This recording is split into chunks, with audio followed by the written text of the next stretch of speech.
What's going on, young preacher? You look good. You might be wondering, how do I know that? Don't wonder it. The Holy Spirit told me you look good, and so I know that you look good.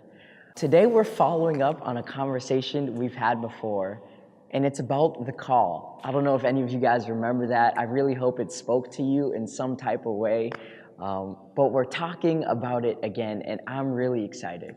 And so we're calling this the call part 2.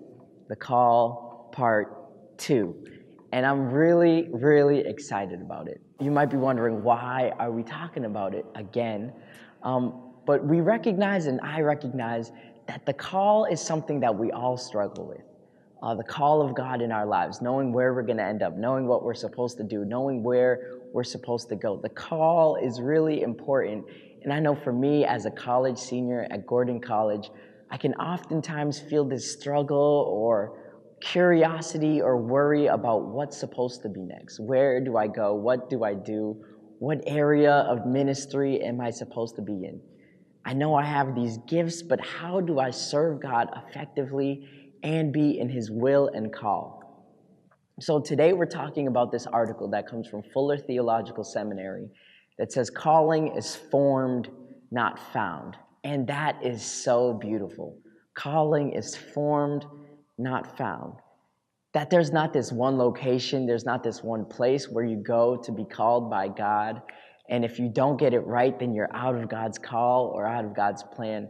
But know that through all of our life experiences, through all of the good and the bad, the pain, the struggle, the worry, the doubt, but even those victories as well, call is being formed over and through our lives.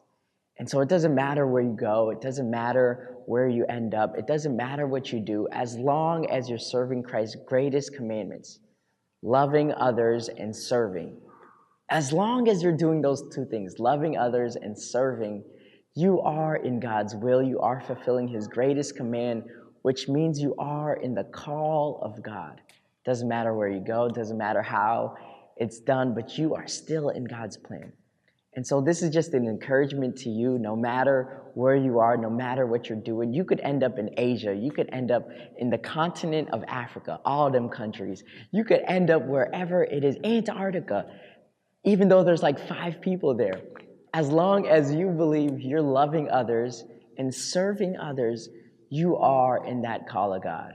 What's going on, guys? I really hope that this shorter talk was able to speak to you. I'm really believing that for you guys, that if you're struggling with figuring out where to go, if you're a college senior like me and you don't know what's next, or even if you're a little past that, or even before that, you're trying to figure out where to go, you're trying to figure out some ministry decisions, just know that if you're loving and serving others, your mistakes, no matter what you do, the choices that you make cannot limit God's plan over your life.